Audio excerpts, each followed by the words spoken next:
Comme chaque semaine, je vous emmène découvrir les artisans qui font battre le cœur de l'Hexagone et les lieux qui font son prestige. Aujourd'hui, dans version française, direction Meudon pour une intime découverte de la maison Atelier Rodin, un lieu hors du temps qui porte le souvenir de l'artiste. Entre Virginie Friedman et Delphine Versace, c'est une histoire d'amour des matières et d'inattendu. Elles sont nos invitées. Effervescence champêtre et vintage dans les jardins de mode de Gucci avec leur défilé Croisière 2025 qu'on a décrypté pour vous. Chez Onapilota, on fait perdurer le savoir-faire basque avec la création 100% artisanale de Chistera, découverte dans le geste. Et juste avant de rencontrer les architectes d'intérieur du studio Friedman et Versace, tout de suite notre rubrique Pépite.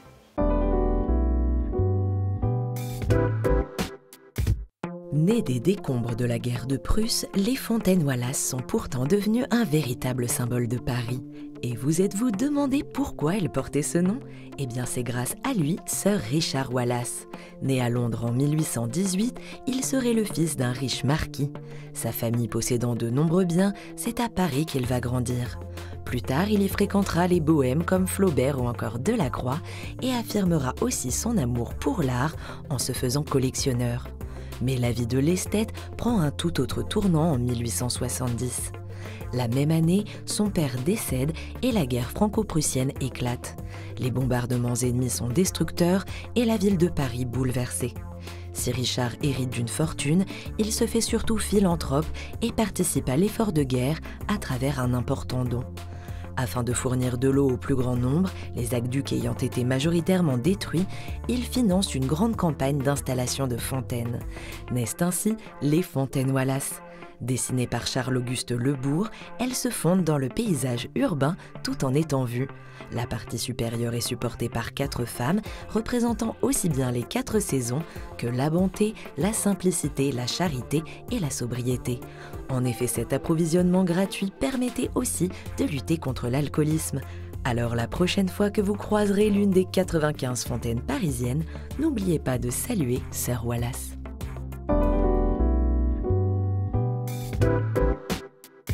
Composé de la Villa des Brillants, du pavillon de l'Alma et de l'Atelier des Antiques, le domaine de Meudon présente le lieu de vie et de travail du sculpteur Auguste Rodin.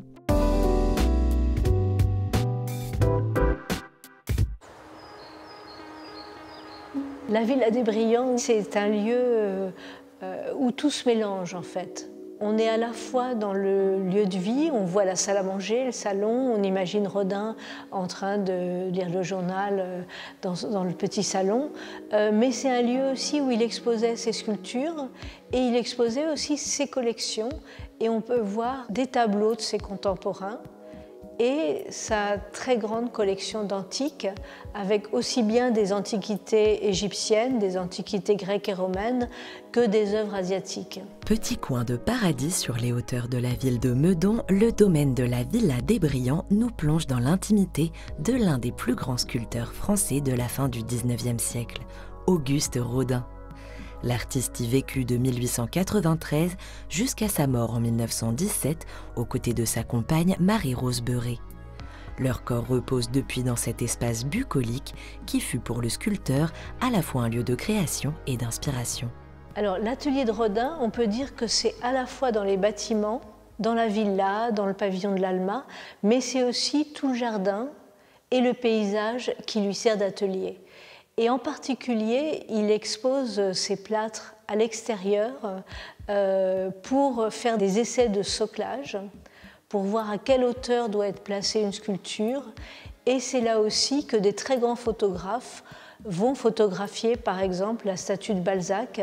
Et on pense à Edward Steichen, l'Américain, qui va la photographier à la lumière de la lune. En contrebas de la maison, la galerie des plâtres du pavillon de l'Alma met en lumière la richesse de son travail d'assemblage.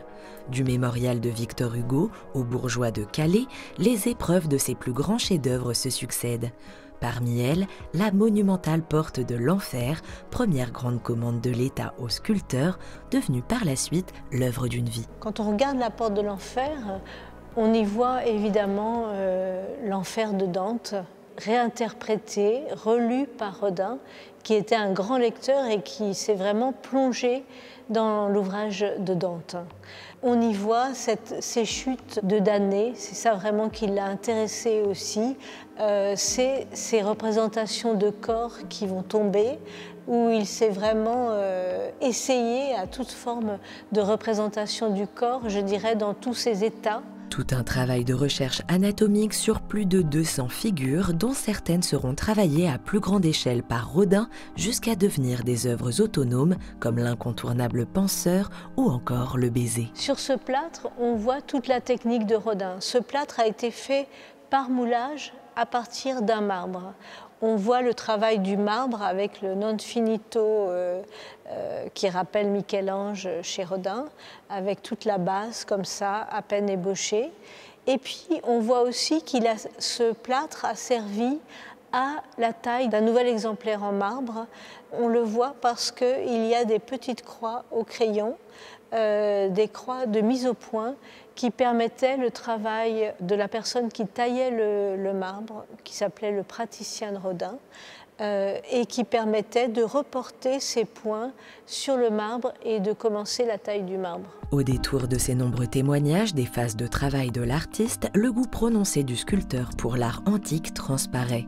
Rodin aimait en effet s'entourer des maîtres du passé jusqu'à leur dédier en 1900 un espace spécifique pour les étudier et les montrer à ses visiteurs. L'atelier des antiques, c'est un lieu qui peut être assimilé à un atelier de sculpture de Rodin. Et on y retrouve des poncifs de l'atelier de l'artiste avec l'escalier, la mezzanine, qui permet aux sculpteurs aussi de voir les sculptures de haut. Et on sait que Rodin avait une boulimie à la fois dans son travail et dans sa collection, et qu'il manquait toujours de place et qu'il avait de très nombreux ateliers pour accueillir toute cette profusion d'art. Un art fragmentaire érodé par le temps en miroir avec le sien que l'on prend plaisir à admirer dans tous les recoins des ateliers au jardin.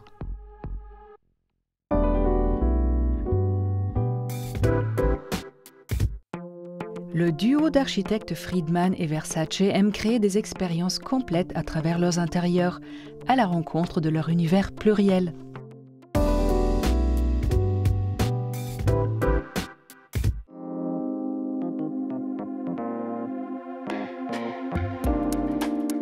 Bonjour Delphine et Virginie. Bonjour. Bonjour. Ce qui est intéressant chez vous, je trouve, c'est que vous êtes plus que uniquement des archis d'intérieur, vous êtes deux directrices artistiques en quelque sorte. Comment ça se traduit? Oui, je pense qu'en fait, en effet, on fait des lieux qui sont pour vivre une expérience. Donc, automatiquement, on est vraiment dans cette recherche d'aller dans le plus petit détail pour vraiment que l'autre puisse vivre mieux son expérience. Et donc, en effet, tout est important, chaque détail est important. L'acoustique est vraiment une chose très importante pour avoir un confort, s'entendre quand on parle, quand on a une conversation à table.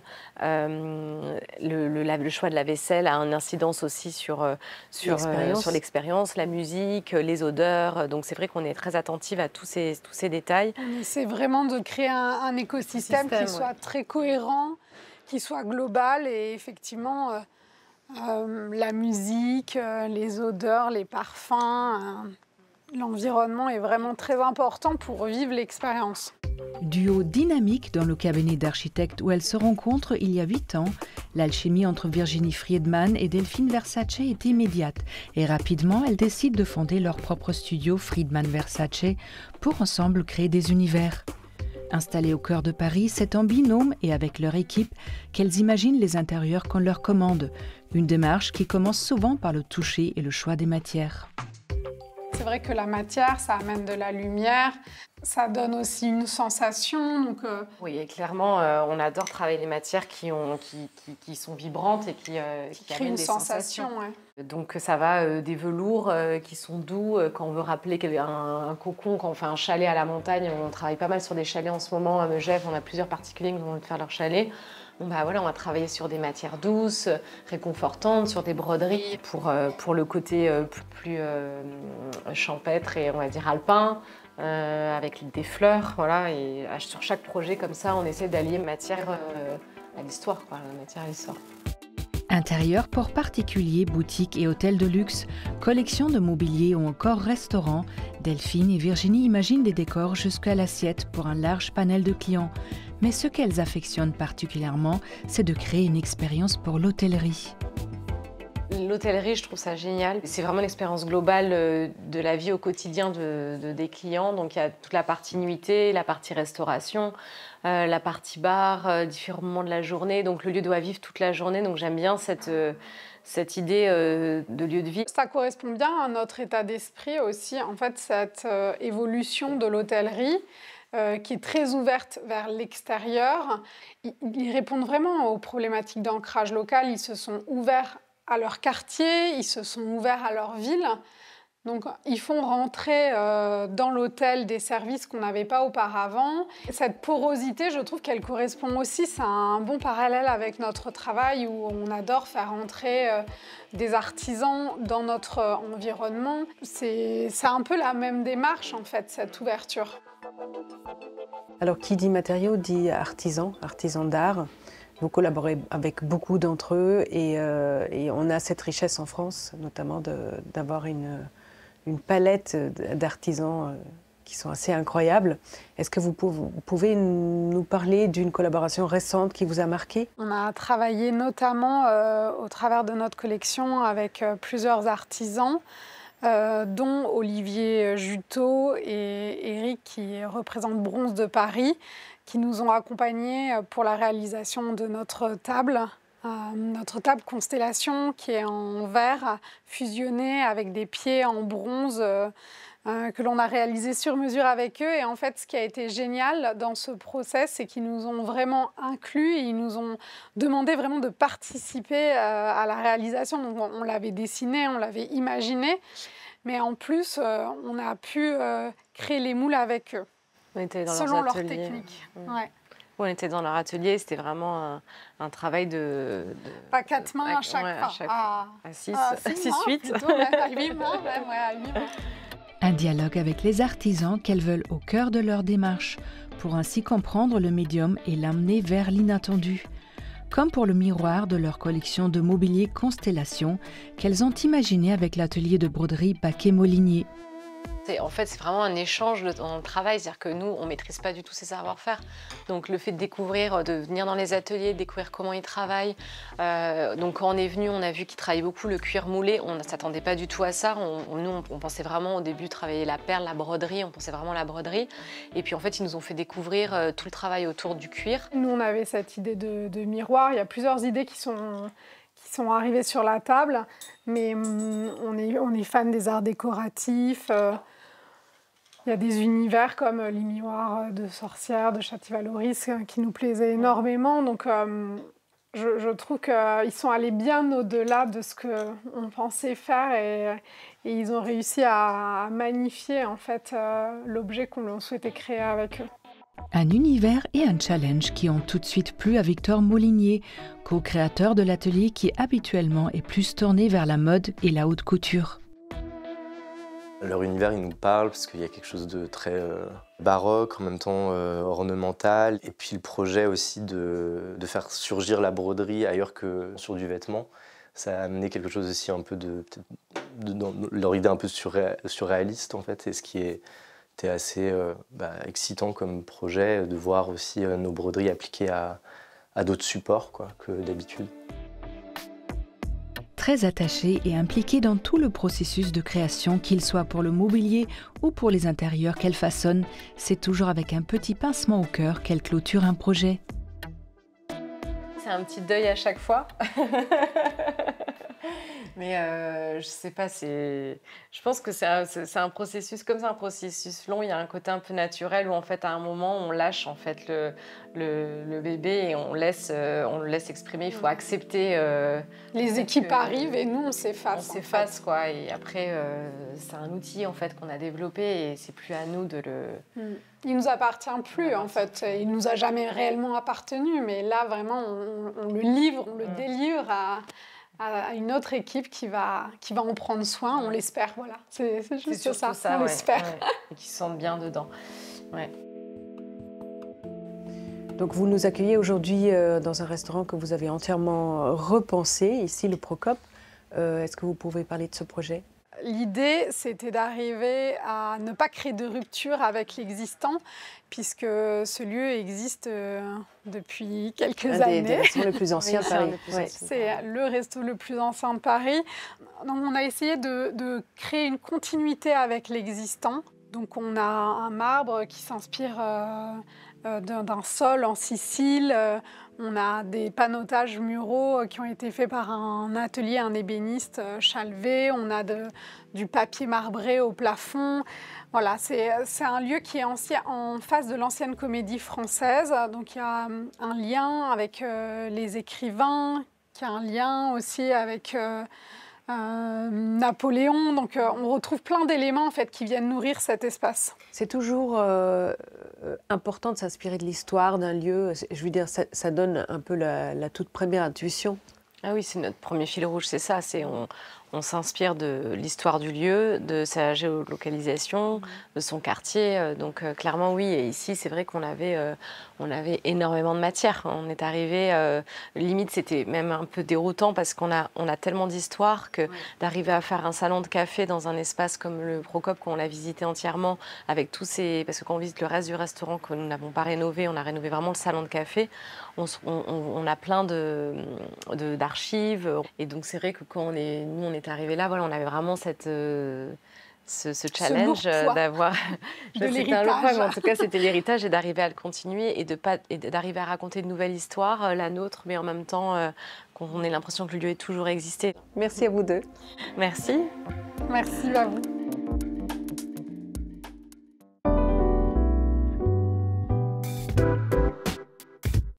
Sabato de Sarno dessine les silhouettes aux accents rétro du défilé croisière de Gucci, un voyage entre énergie toscane et british dans Home Mode.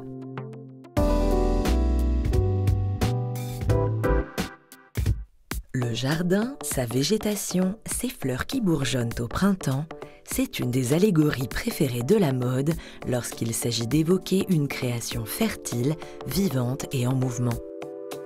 Mais chez Gucci, ce jardin est avant tout celui de la Renaissance, celle d'une marque culte qui ouvre un nouveau chapitre.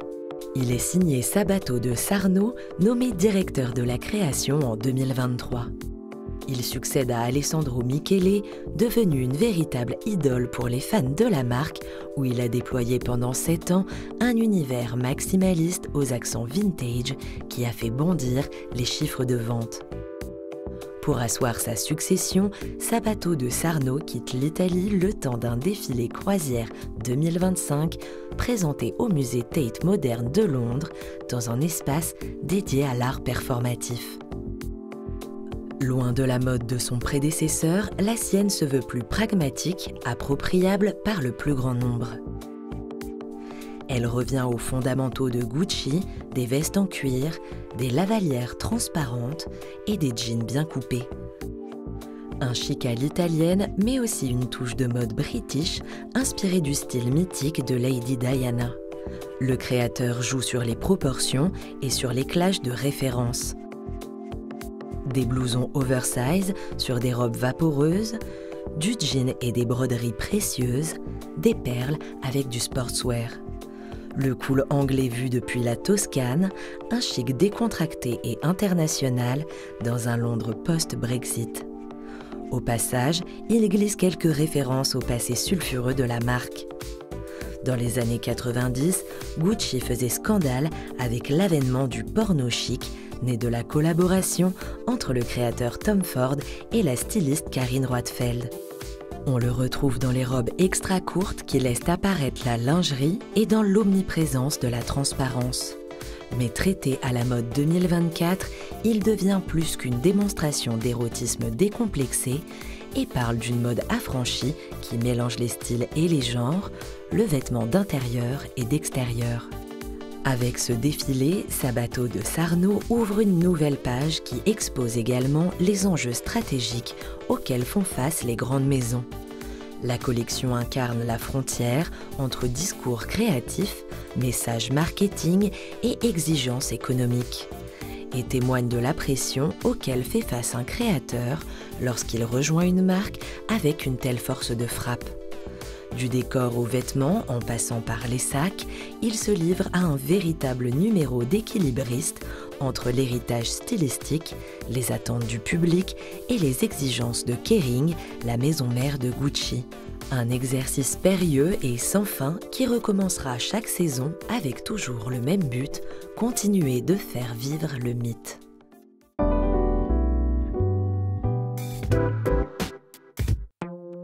Saviez-vous que le gant qui sert à jouer à la pelote basque se nomme le chistera, zoom sur un savoir-faire d'exception.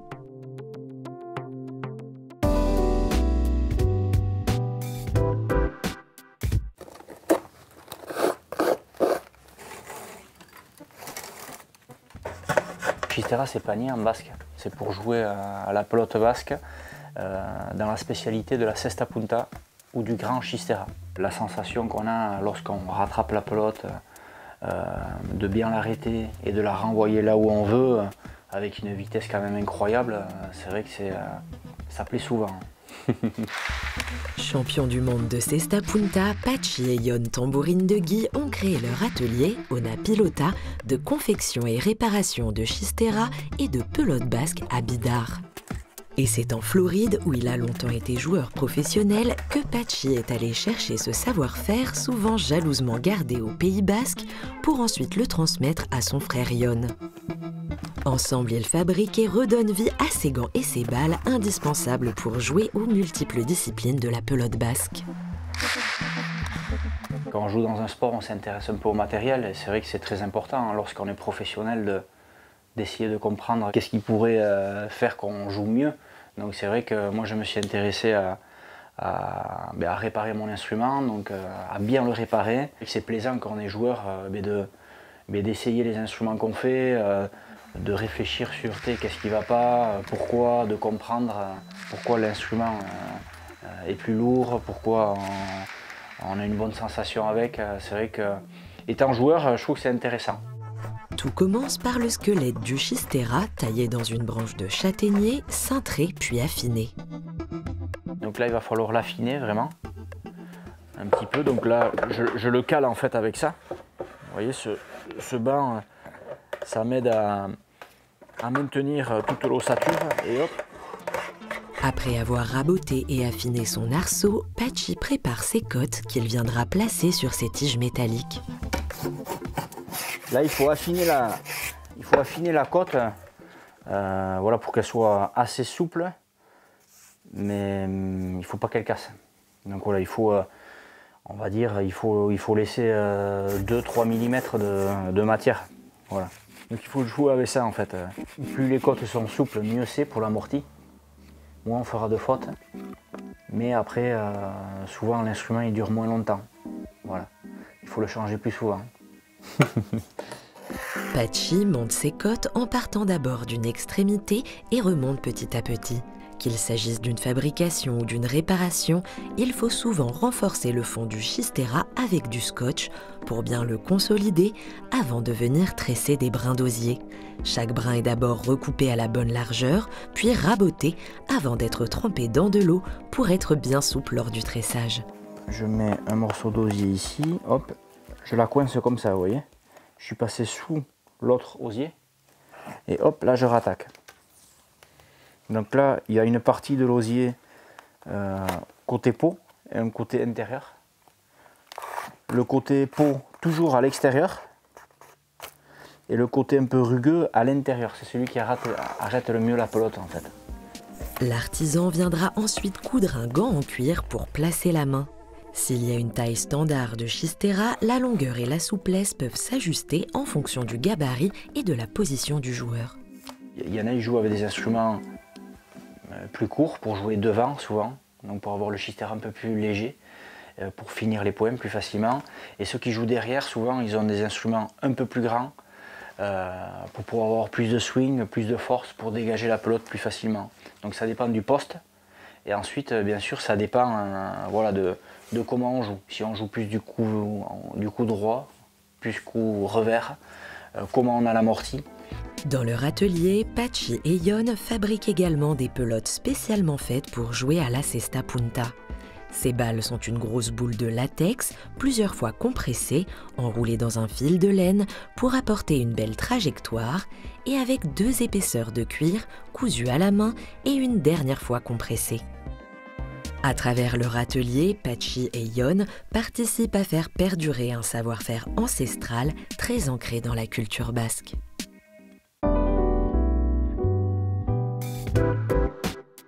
Version française est déjà terminée, mais on se retrouve très vite pour toujours plus de découvertes. Bye!